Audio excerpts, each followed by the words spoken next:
No ano de 1993, os videogames chegam ao Senado norte-americano. O motivo? A violência nos jogos. Embora o debate em questão não trouxesse jogos de terror de fato, o game de luta Mortal Kombat, com seus elementos de gore na gameplay, aterrorizaram um pai de família ao pesquisar sobre o jogo para o seu filho de 9 anos. Este pai, funcionário do senador Joe Lieberman, decide levar o assunto ao seu chefe, que juntamente com seu colega Herbie Call, abrem um processo no Senado, exigindo que as empresas de videogames, na época, regulamentassem os seus jogos. A discussão girou em torno de 3 jogos que, embora não fossem de terror, assustavam os mais desavisados. Lethal Enforcers da Konami, que ainda não havia sido lançado, traria em seu conjunto um controle revólver para o jogador usar na gameplay. Mortal Kombat, um jogo de luta onde a violência explícita era o que destacava da concorrência, além do gráfico que trazia atores reais. E Night Trap, jogo também interpretado por atores reais, incluindo a atriz Dana Platt, conhecida por seu papel como Kimberly Drummond, a irmã de Arnold e Willis no seriado Minha Família é uma Bagunça. No jogo, você deveria operar câmeras e ativar armadilhas a fim de salvar garotas indefesas de ninjas vampiros. Neste game, não havia sangue ou violência explícita como em Mortal Kombat. A intenção dos seus criadores era satirizar as histórias do Drácula. Mas a percepção nos debates foi totalmente o contrário, e o jogo foi acusado de promover abusos e sequestro de mulheres. Apesar da popularidade do jogo crescer no momento das discussões, a SEGA se viu obrigada a retirar o produto das lojas, pois o seu próprio código para classificação etária foi posto em xeque.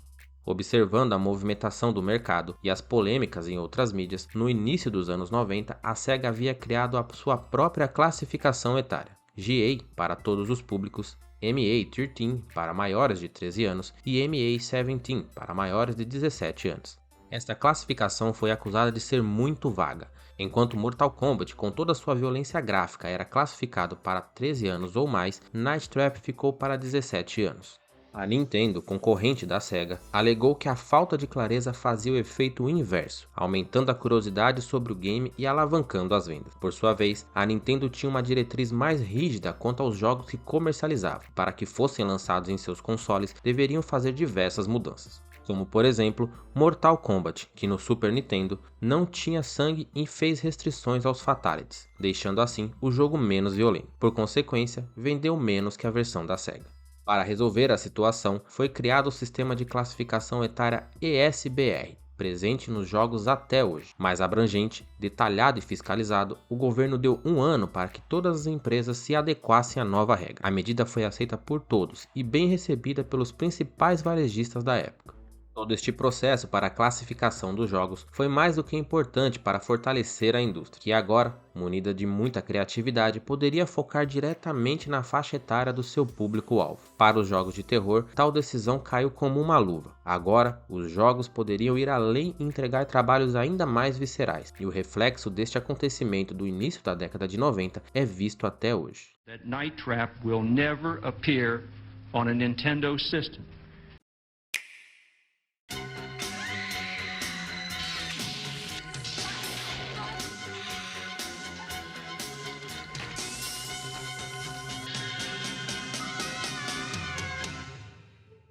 Em meados dos anos 90, os jogos em vídeos interativos estavam no auge. Foi então que a Sierra Online lançou o inovador Phantasmagoria, em 1995, o primeiro jogo de aventura e terror onde você controlava atores reais. O jogo era tão pesado para a época que precisou ser dividido em 7 CDs. Gravado totalmente em tela azul, continha mais de 800 cenas e levou 2 anos para ser finalizado. Inspirado no teatro francês de horror Grand Guignol, ativo entre os anos 1897 e 1962, na trama de Phantasmagoria, escrita por Roberta Williams, Adrienne e seu marido Dom se mudam para a mansão Karnovak, mansão essa que pertenceu ao mágico ilusionista Zoltan Karnovak. Enquanto Adrienne explora a mansão descobrindo segredos e cantos escondidos, passa a presenciar atividades paranormais e, por outro lado, seu marido começa a apresentar um comportamento cada vez mais violento e incontrolável. Apesar de ter uma premissa simples de casa abandonada e diversos clichês, o jogo foi muito bem executado, tendo uma ótima recepção pela crítica. Porém, ele também trazia um aspecto de terror ainda mais macabro, já que o jogador possuía a sensação de controlar personagens reais em um jogo com cenas de horror com mortes marcantes. Mas a polêmica gerada por este game vem de uma cena de abuso cometida pelo marido da protagonista em um momento de possessão. Apesar da movimentação da mídia, naquele momento o jogo já tinha o seu público de classificação etária definido pelo governo. Além disso, a Sierra adicionou ao game um controle parental que borrava a tela em momentos de violência. Sendo assim, a discussão acabou não tomando força e Phantasmagoria é considerado um dos jogos de terror mais importantes já feitos. Por outro lado, em 1996 é lançado o controverso Harvester, desenvolvido pela DigiFX Interactive. Ao contrário do título da Sierra, Harvester foi um fracasso comercial. O jogo foi banido na Alemanha e teve as suas vendas canceladas na Austrália. Já nos Estados Unidos, ele colecionava polêmicas desde o seu anúncio em 1994, ano em que o debate sobre violência nos videogames estava em alta na mídia. O game se passa em 1953 e tem como protagonista o jovem Steven Manson, que acaba de perder suas memórias. Ao explorar a cidade em busca de respostas, interage com seus bizarros habitantes que o pedem as mais diversas tarefas a fim de guiá-lo pela aventura. Também com uma premissa simples de história de terror, o seu diferencial está no desenrolar de tudo isso. O game possui todo tipo de violência e pode ser cometida pelo protagonista contra qualquer personagem, até mesmo crianças. Feito com efeitos práticos e usando atores reais, não é difícil de imaginar que na época ele chocou muitas pessoas. Atualmente o jogo é considerado uma obra cult, e há quem tire de seu texto até mesmo críticas sociais. No plot, o protagonista descobre que está preso em uma simulação, usada por uma organização da sua vida real para dessocializar pessoas. Muitos defendem que esta abordagem é uma crítica à violência dos jogos na época e à forma de como eram vistos pelo público. Neste período, os games já eram taxados como influenciadores perigosos nas mudanças de comportamento dos jovens. 1997 foi ímpar para as pessoas que se aterrorizavam com o conteúdo dos jogos, ano de Quake 2, Turok, Doom 64 e o legendário GTA 1. Mas no campo mais próximo do terror, tivemos alguns títulos marcantes. Armageddon, um jogo de corrida que tinha como destaque o atropelamento de pedestres. O game teve diversos tipos de censuras e passou por várias modificações para que continuasse a ser vendido em território europeu. Já no Brasil, ele foi banido pelo governo uma semana após chegar às lojas. Outro jogo que chamou bastante a atenção foi Blood, que embora tivesse uma opção para reduzir o nível de violência, ainda assim gerou bastante polêmica. Considerado um dos jogos mais violentos de 1997, trazia situações gráficas bastante exageradas, que eram cometidas tanto contra inimigos como inocentes. Apesar das controvérsias, o título é um dos maiores sucessos da Monolith Productions, conhecida hoje pela franquia Fear e o primeiro Sombras de Mordor. E por fim, o nosso último exemplo, já que naquele período diversos títulos carregados de polêmicas e controvérsias foram lançados. Naquela época, um termo de origem mórbida é ocasionalmente referenciado em diversas obras da cultura pop. O Going Postal, cunhado em 1993 pelos jornais americanos para nomear ataques públicos em massa ocorridos em agências dos Correios por seus funcionários. Ainda que a discussão sobre os casos fosse uma preocupação legítima, o tema foi satirizado até mesmo em filmes famosos como Jumanji. You're not a postal worker, are you? O game Postal, feito pela Running with Scissors, não era propriamente um jogo de terror, a despeito do significado que o seu nome carregava.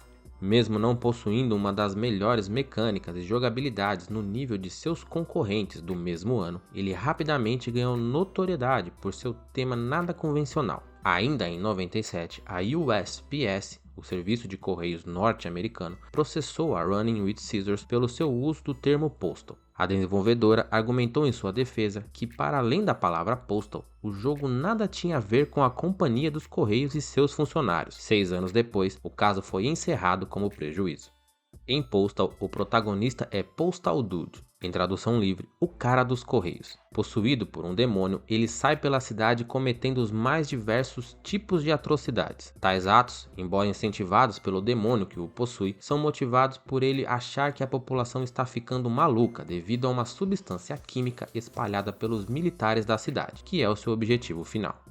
O jogo foi banido oficialmente na Malásia, Austrália, Alemanha, Nova Zelândia, Suécia, França e entrando para a lista negra dos Estados Unidos na época. Hoje ele pode ser baixado gratuitamente na Steam e GOG. Postal também ganhou várias sequências e recentemente teve um sucessor espiritual, o polêmico e controverso Hatred.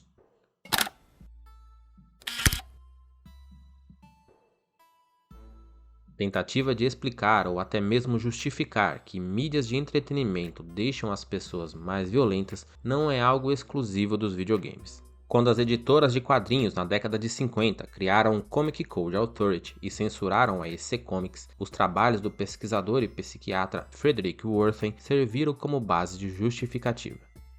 Mas quando o assunto é videogame, temos diversas pesquisas que corroboram e que negam a influência dos jogos no comportamento. No artigo Videogame é do bem ou do mal? Como orientar os pais, de Luciana Alves e Alisson Massotti Carvalho, temos as seguintes considerações. Foi possível perceber que os jogos considerados violentos podem levar a efeitos até certo ponto negativos, mas é preciso levar em consideração que o universo daquele que joga é composto por outros elementos que fazem parte da arquitetura da vida social. Numa perspectiva sociológica, corrobora esta observação e coloca que culpar os videogames pelos comportamentos violentos é desconsiderar um conjunto de outras variáveis, afirmando a complexidade do assunto. Esta complexidade, destacada pelos autores, tem a ver com a vasta biblioteca de jogos disponíveis no mercado, tanto violentos como não violentos. Para além disso, destaca-se a pluralidade do ser humano em questão, bem como seu modo de vida e aspectos comportamentais. E se temos algum ponto concreto em que os pesquisadores chegaram pesquisas com videogames provaram que este é uma ferramenta capaz de redefinir e aperfeiçoar as habilidades visual-motoras, espacial e de atenção visual. Entretanto, essa é uma longa discussão e certamente não acabará tão cedo. E este foi o lado B dos jogos de terror na década de 90. E no próximo episódio, que será o final, veremos alguns mestres do terror nos videogames. Se você gostou, deixe o like, compartilhe e se inscreva no canal, porque assim você fará parte desta comunidade e não perderá nenhum novo episódio. Te vejo em breve. Valeu!